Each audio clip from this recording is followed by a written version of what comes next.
Hello guys, welcome back to another tutorial. In this tutorial, we are going to learn how to change login email on Facebook. Open your Facebook app. First, you need to click these three lines in the top right corner. Then tap on your account in here. Now you need to click this icon in the top right corner. So scroll down and you need to click this edit your about info option. Then scroll down a bit and you can find your old email under the contact info. Now you need to click on this edit option in here. Next you need to go to the manage contact info. Here you can add new email.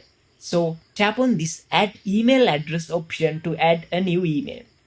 Enter your new email in here and click on this add email button to confirm it.